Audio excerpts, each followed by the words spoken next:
Everyone, तो आज मैं बात करूंगी आईयूआई ट्रीटमेंट की। जो मेरा खुद का एक्सपीरियंस है पहले मैं वो बताऊंगी और उसके बाद मैं बताऊंगी कि एक्चुअली आईयूआई ट्रीटमेंट के बाद जो है क्या होना चाहिए या फिर आईयूआई ट्रीटमेंट आपको कब कराना चाहिए। तो इसी बारे में ये सारी वीडियो है।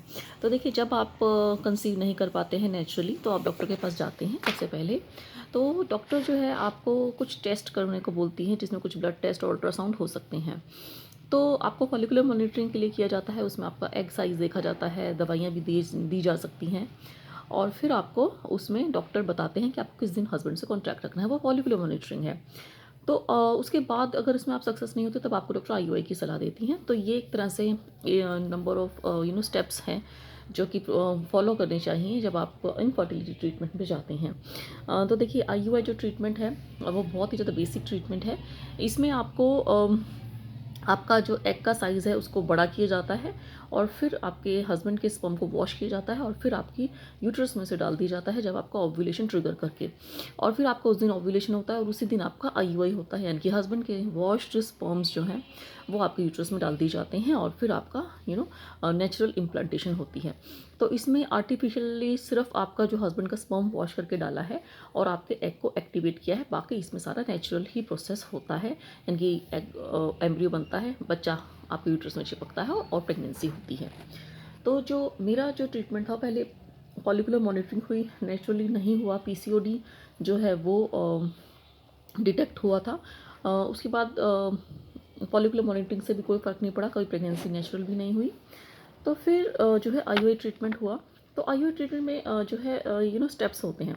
तो सबसे पहले एक सिंपल आईयूआई होता है जिसमें 1 या 2 एग्स को ही ट्रिगर किया जाता है कुछ दवाइयाँ देकर। उसमें इंजेक्शंस नहीं लगते, सिर्फ दवाइयाँ ही दी जाती हैं जिससे 1 या 2 एग या फॉलिकल्स जिसे हम बोलते हैं वो बड़े होते हैं और आपका 1 या 2 एग किसी एक ओवरी में, राइट में या लेफ्ट में बनता है, क्योंकि हर महीने एक ही ओवरी से एग निकलता है। तो जब हम सिंपल आईयूआई करते हैं, करते हैं, 1 या 2 एग को ट्रिगर करते हैं, सिंपल टैबलेट जो कि मोस्टली क्लोमिड टाइप होती हैं टैबलेट्स।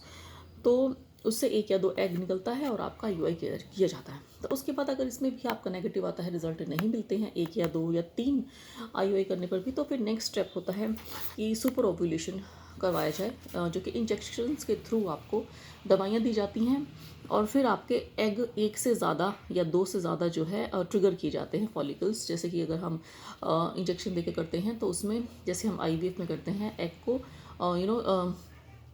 किया जाता है, स्टिमुलेट किया जाता है फॉलिकल्स को, तो वो 2 या 3 या 4 कई बार उससे भी ज़्यादा आपके जो है फॉलिकल स्टिमुलेट हो जाते हैं। तो उससे क्या होता है, उससे आपके चांसेस बढ़ जाते हैं ओव्यूलेशन के, और आपको जो है प्रेगनेंसी के चांसेस इसमें बढ़ जाते हैं। तो लेकिन इसके साइड इफ़ेक्ट्स भी हैं। एक तो सबसे पहला साइड इफ़ेक्ट है जो कि डेंजरस साइड इफ़ेक्ट है, वो है ओएचएसएस हो जाना। लेकिन आजकल नए इंजेक्शंस आ गए हैं तो आप डॉक्टर से इस बारे में बात कर सकते हैं कि अगर नए इंजेक्शन लगवाते हैं तो ओएचएसएस का खतरा बहुत कम होता है। लेकिन अगर ये ओएचएसएस हो जाता है तो ये लाइफ थ्रेटनिंग कंडीशन भी हो सकती है, तो ये काफ़ी डेंजरस माना जाता है। इसमें आपकी ओवरी हाइपर सेंसिटिव हो जाती है और बहुत सारे एग्स एक साथ निकाल सकती है। और फिर आपको काफ़ी ज़्यादा पेन, डिस्कम्फर्ट हो सकता है, बॉडी में पानी निकालने लगते हैं बॉडी के अंग। तो ये ओएचएसएस होता है। इसके अलावा इसमें मल्टीपल प्रेगनेंसी का भी खतरा रहता है, क्योंकि देखिए, जब हम आईयूआई कराते हैं तो डॉक्टर्स हमेशा ये मानते हैं कि सिंगल हेल्दी प्रेगनेंसी ज़्यादा अच्छी होती है बजाय कि आपकी मल्टीपल प्रेगनेंसी हो। तो मल्टीपल प्रेगनेंसी को इसका साइड इफ़ेक्ट ही बोला जा सकता है। मल्टीपल प्रेगनेंसी हमेशा साइड इफ़ेक्ट होती है आईयूआई की।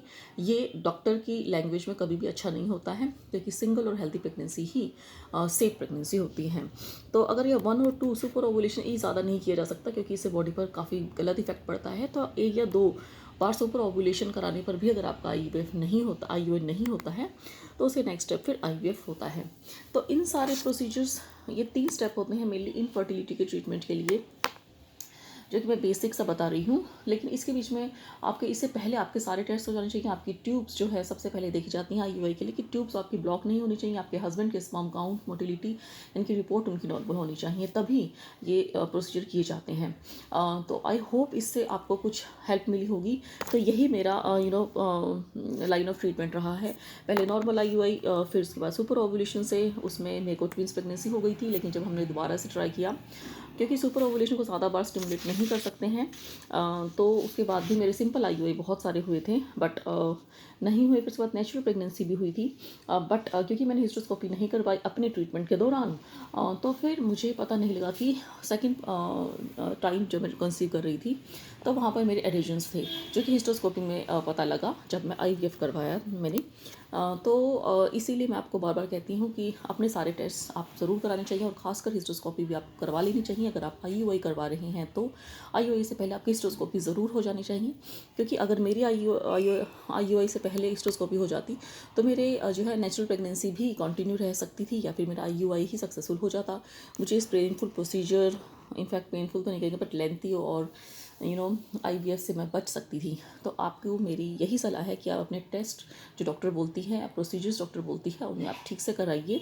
और अगर आप डॉक्टर आपको ये सलाह नहीं देती हैं तो आप आगे से जाकर पूछिए, क्योंकि मुझे आज तक किसी डॉक्टर ने सलाह नहीं दी थी हिस्टोस्कोपी की, और उस टाइम ऐसा लगा ही नहीं था कि उसमें एडिशंस हो सकते हैं। एडिशंस को आप नॉर्मल अल्ट्रासाउंड से नहीं देख सकते हैं, तो इस तरफ किसी का ध्यान ही नहीं गया था। तो ये सब मेरा प्रोसीजर हुए थे। तो आई होप आपको भी इससे कुछ आइडिया मिला होगा अपनी इनफर्टिलिटी जर्नी में। Thank you.